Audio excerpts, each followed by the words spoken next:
My name's Suzanne, I'm 28 and I'm currently a part-time student and full-time mum. I think there's not enough kind of spoken about drug addiction and alcoholism. I think there's a lot of campaigns about the units, you know, alcohol units or drug awareness, but there's not so much about actual addiction, and I think that's something that I was open to talk about. I don't mind being identified because I don't really have any shame in where I've come from, and you know, I think it's in this day and age it's quite common. It's quite common for people to take drugs and to use alcohol to extremes, and I'm quite proud that I've come through the other side, so I've got absolutely no shame in the fact.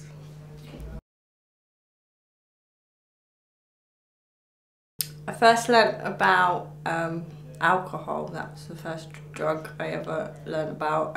It's always been around. I kind of lived in a bit of a community, a bit like a soap opera. It was like, you know, it was kids going, you know, I was always going in the pubs with families, or, you know, and there'd be other kids, and there was always drink around. When drugs, I think, young again, just from people around where I lived, and, you know, and I remember different people having problems with drugs, or it was kind of the social scene, you know, going raving. I mean, I grew up in the 80s, like early 90s, where it was kind of like, it was quite common for the older generation to be going out raving. So the first time I ever used a drug properly, I would say, I was 14, and that was alcohol. And from the first time I ever had alcohol, I went to the stage of blackout. You know, it was straight on the off, and yeah. I hadn't had any real education, not that I remember. I think, I mean, to be honest, I didn't attend school very regularly, so I don't even know if it was a big thing at school, but I don't remember it being something that was as widely talked about, not as it is now. I wasn't aware when I was young about different strengths of alcohol. I was aware of things like ecstasy, you know, that you know, I'd heard of people dying or taking ecstasy, but no, I hadn't heard any of the dangers really of alcohol, apart from maybe liver cancer and stuff like that. I think I probably learned about the strengths of alcohol through my own tried and tested before I ever heard about it in the media. I mean, when I started drinking at 14, I was drinking strong, like extra strength ciders. So it was that was like my first ever drinks. And by the time I got to 18, I'd worked out that I could last a night longer by drinking vodkas than drinking this extra strength cider. So. And then I think I started drinking wine about a year later because I realised it was cheaper and would get me drunk quicker. I don't know, I think with me it was a confidence issue, and I think I was never very confident at putting myself into new situations, and with alcohol it gave me that confidence. I don't think I would have ever gone into, say, doing well, I was doing dancing as a child, but then I wouldn't speak to anybody in the dance class. I would be, like, say, quite painfully shy, and then, but with alcohol, to be around a group, you know, of other kids drinking, and I started being the person I wanted to be. I could be quite loud, and I could be quite funny, and you know, and I'd make people laugh, and I quite liked that. So yeah, so that became my enjoyment, you know, and even the dance classes were put to the side because, you know, they was getting in the way. They were getting in the way because I'd turn up at, you know, at 14 years old, turn up to a dance class on a Saturday morning, sweating out alcohol, and it was just like, very aware, you know, that I'm surrounded by these people and I'm sweating alcohol out. With my drinking, I think, like I say, it started when I was 14, and straight away it took off very quickly. I think it was probably like an every weekend thing, but I would still get drunk to the point of blackout.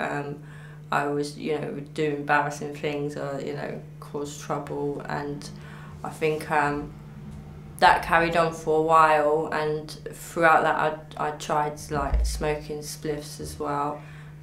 Didn't really like that mixed with the alcohol because it used to make me sick. And then it was kind of, yeah, it was progressive straight from the off. It was literally like I stopped going to school so that I could bunk off school and have a drink with my friends. Just before I was 18, I tried cocaine for the first time, and I loved that so much because it meant I could drink for longer without blacking out, and without, I had a slight manageability, you know, around my alcohol. Like I wasn't doing or saying stuff that I was ashamed of the next day. I was a little bit more aware by doing the cocaine. And the clubbing scene and doing cocaine and ecstasy, and then at that time it was fun, you know. I had quite a lot of fun times, I must admit, and it was, yeah, I quite enjoyed myself. Even though things were kind of falling apart a bit at the seams, I kept trying to complete different little courses, BTECs, or even started a degree and just was failing left, right and centre. Relationships were going wrong. Just, yeah, losing really nice boyfriends, and jobs, just constantly losing jobs, you know. Even I started working in pubs at 18 because I just loved the atmosphere of the alcohol, and I met people as well that dealt drugs within the pub scene, and that was great because I didn't have to buy them. It was literally just given drugs, you know, invited on nights out, bought drinks, and at that time it was good. I didn't see that there was anything wrong, even though I could see that things were falling apart. It was like, well, I'm enjoying myself, I'm young, it's okay. It just escalated over time, and I had some really dark periods where I'd literally sleep all day and get up like late afternoon and go straight to the pub, and then I'd be in the pub, and then from the pub I'd go out maybe clubbing and be taking cocaine all night, and then going back home in the morning and going to sleep, and that kind of became my cycle for a little while. And I was really depressed, but I just told myself that I had mental health issues. I didn't blame it on the alcohol or the drugs. It was constantly that I had, you know, I have these mental health issues, which I'd even kind of been told by my doctor, so I was able to back it up, like, you know, and I was seeing a counsellor. And through drinking, I developed mental health issues. I can see quite clearly now that at 14, I went from quite a shy, withdrawn child, and into, you know, alcohol made me more outgoing, and within 3 months of starting drinking, I was literally suicidal. So I think it's, yeah, I really believe that through the drinking I became depressed. As a child, I was quite a shy child, and I was quite quiet, and some people would say painfully shy. But I don't think I was necessarily unhappy, you know. It was kind of... there was no abuse at home? No, and there was, I mean, there was domestic violence within my family, and but I was quite young. I don't think my parents were aware, definitely not straight away. I think with my mum, because my mum and dad weren't living together when I first started drinking. I think my mum was aware in the change in me. I started being quite, I don't know if I'd say aggressive, maybe she would probably say aggressive, but certainly I'd talk back to her and be very cheeky, and just refused to go to school, refused. And she must have noticed a change in me, but I think she put it down to more me being a teenager.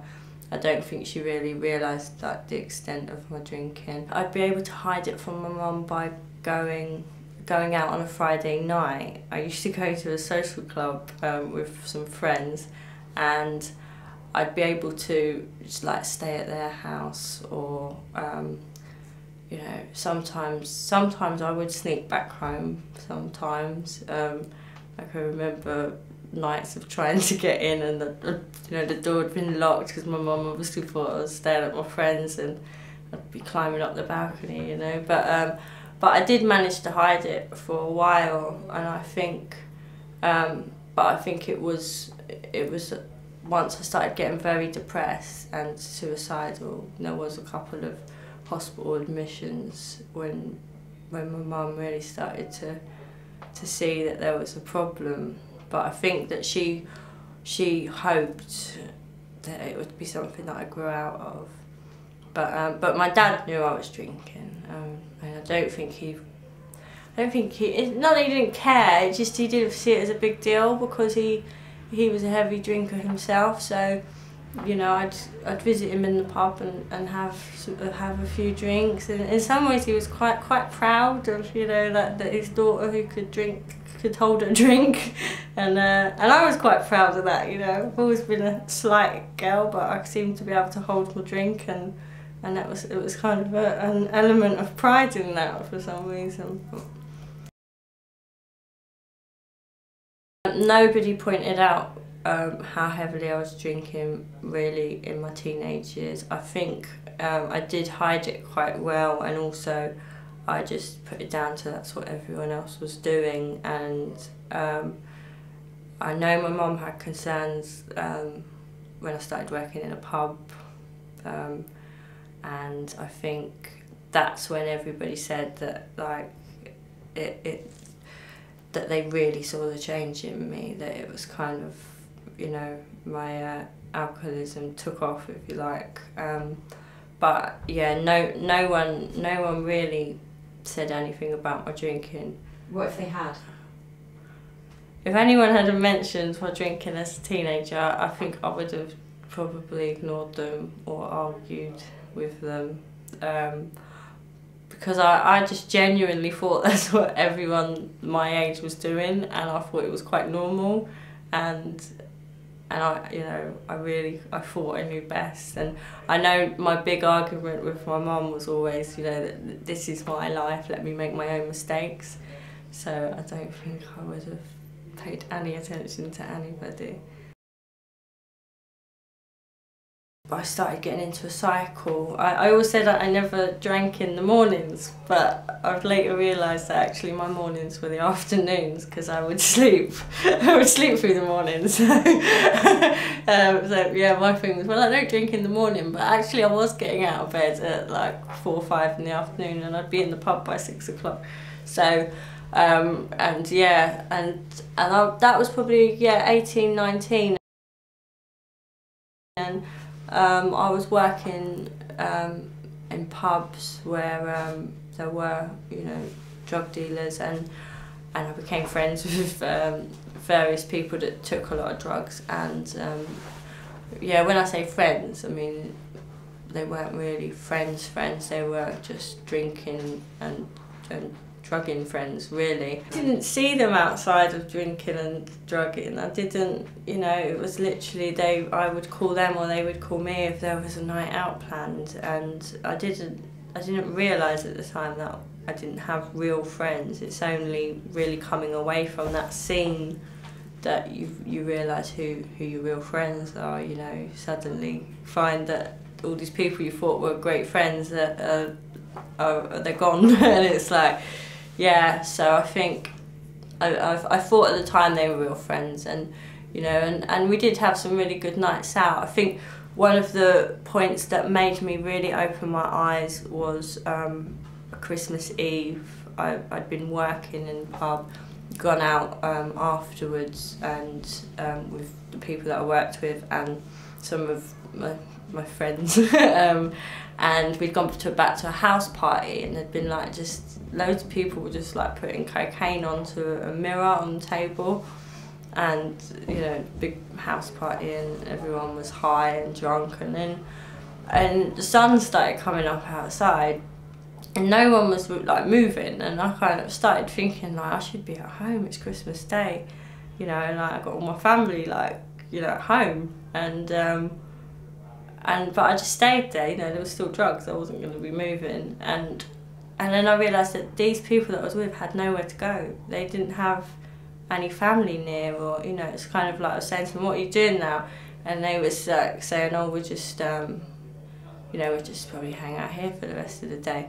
And it really dawned on me that I had this like family that were waiting for me, and I remember going home and with my heart like racing, like really paranoid, you know, suddenly it would all hit me like what I'd done, and walking into like my family home at my mum's house at like 1 o'clock in the afternoon, and they was just really upset, obviously as you can imagine, I was only like 19. And that's when I decided after that, because of, you know, they knew by this stage I was using drugs, there was no way, I mean, I've seen the photos from that Christmas Day, there was no way they wouldn't have known. And they definitely knew. And I started talking to them about it then. That's when I started feeling like I could open up, and I told my mum, I told my family that I'd been using cocaine. I was always aware that alcohol was legal, and I was very aware that cocaine was illegal. Did that make any difference to your usage? It didn't, no, it didn't bother me at all.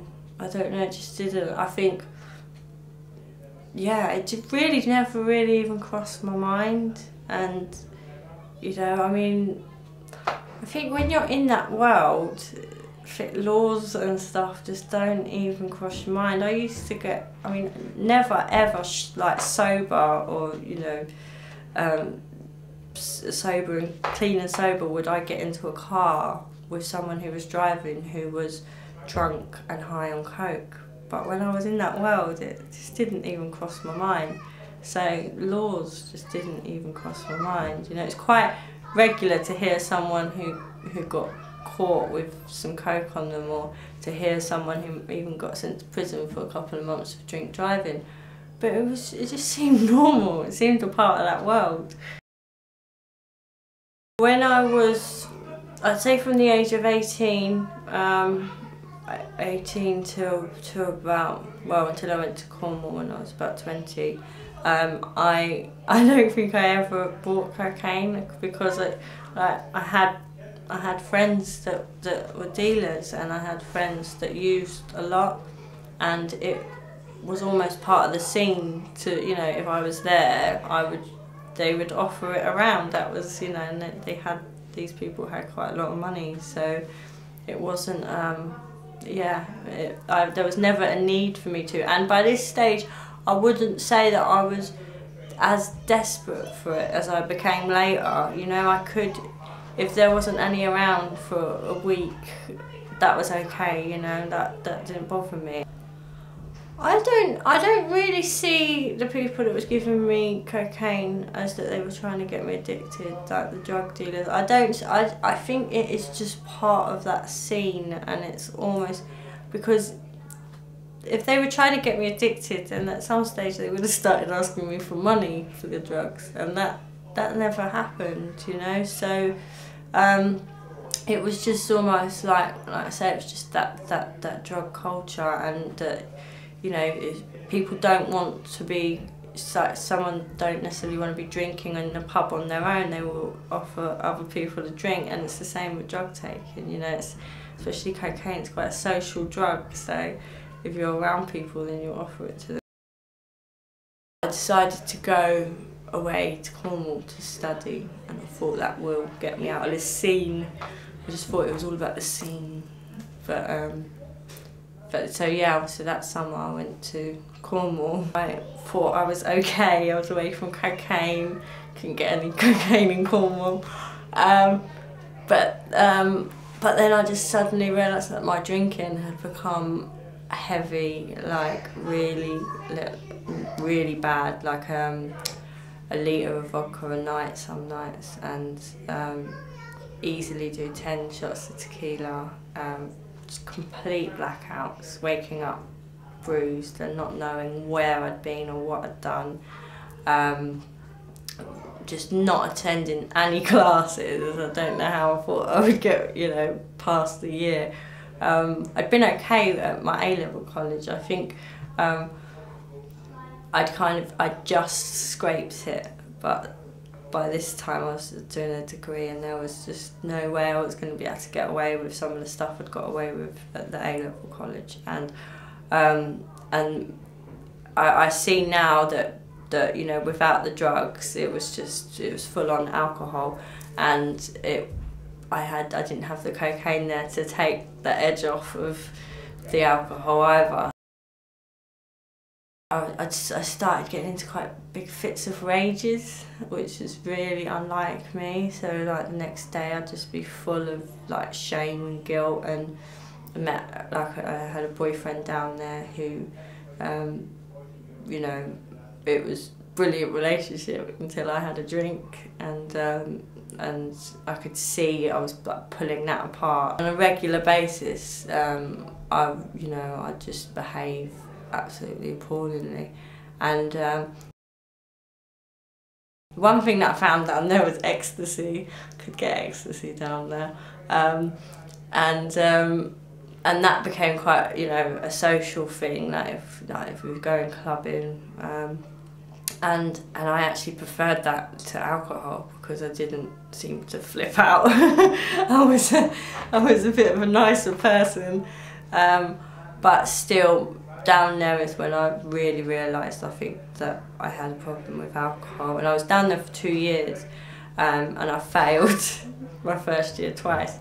And then when it came to coming back, I was just so depressed. I really hit home that I was doing this to me, that it was like, you know, what is wrong with me? Why am I, you know, screwing up everything? I didn't seem to be able to complete anything, and even the friends that I'd made down there, I could see they were getting a bit tired of me, and just, you know, my self-pity and just crazy behaviour. I didn't want to come back to London. I knew when I came back to London I'd get back into cocaine, and I thought, if it's this bad here, what's it going to be like when I get back to London? And I did take an overdose, and that was kind of the breaking point with my relationship as well, with my boyfriend in Cornwall. So when I came back to London, I was just a wreck. That's when I went to my first AA meeting, but the first meeting I went to, I mean, I was like 20 years old, and I was at this meeting, and it just seemed like everyone was at least double my age, and I just sat there a little bit like, oh my gosh, like, what am I doing here? And I kind of convinced myself I had a few years in me left. Like, I was like, I'll be okay. You know, like, I reckon I can carry on for a little bit, you know, and then I'll come here.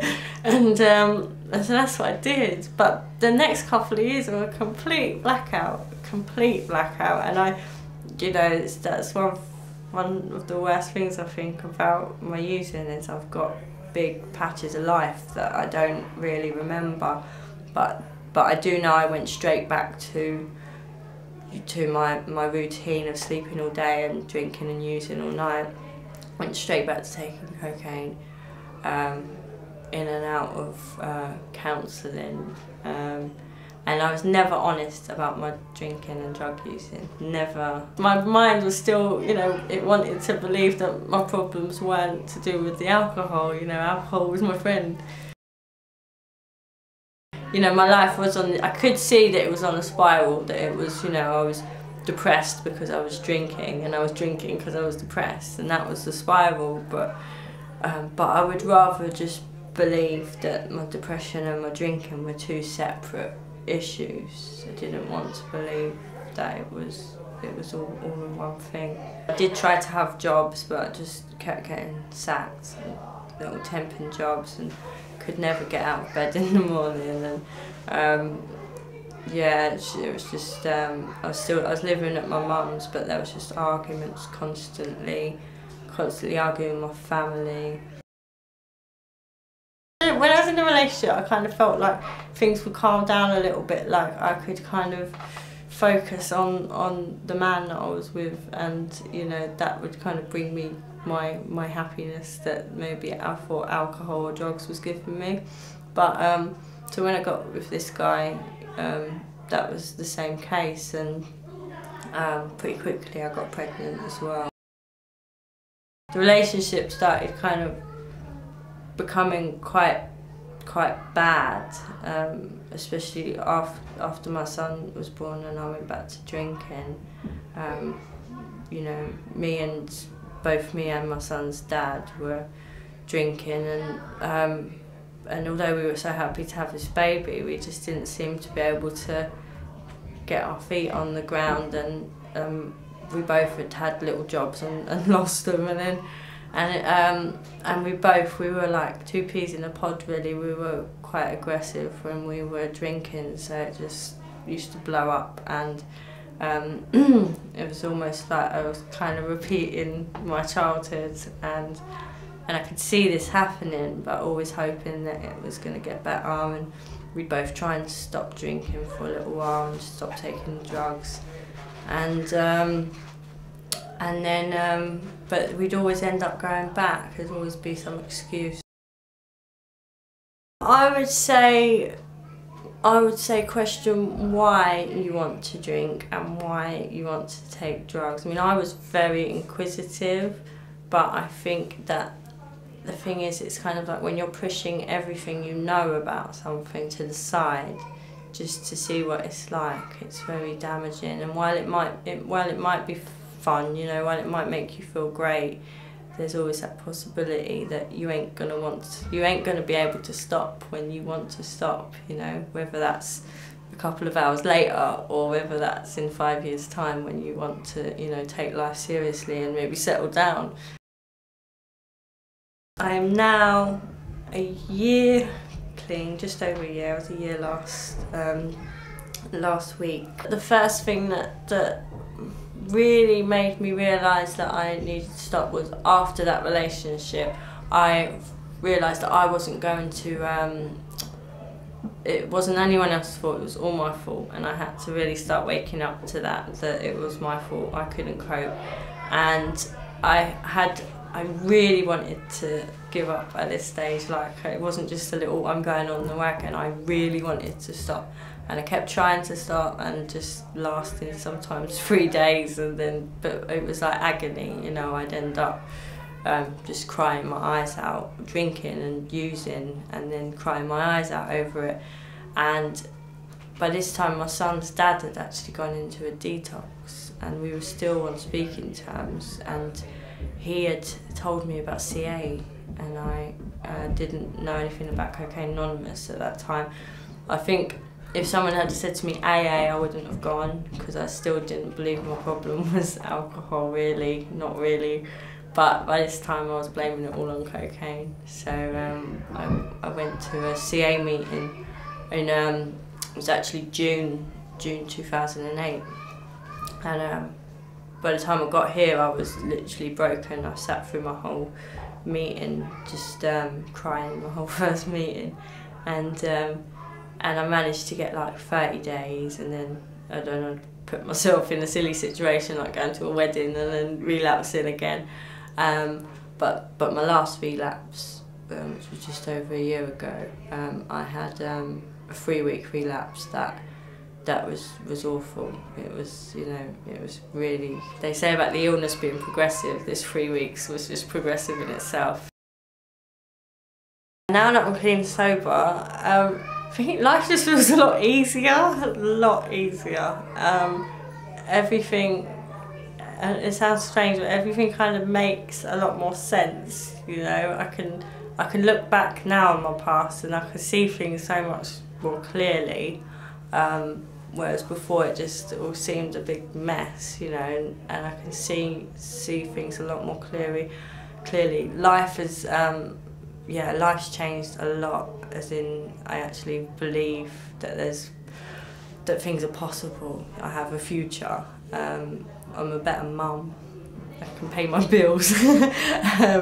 I can, you know, and I mean, I'm just finishing a degree. You know, I never thought I would actually be able to say that, because it was always such a struggle. What's really kind of obvious to me today is that while the first drink or, you know, the first drug could be fun, that's not where it leaves me. You know, it ends up breaking me to the point of I don't want to get up.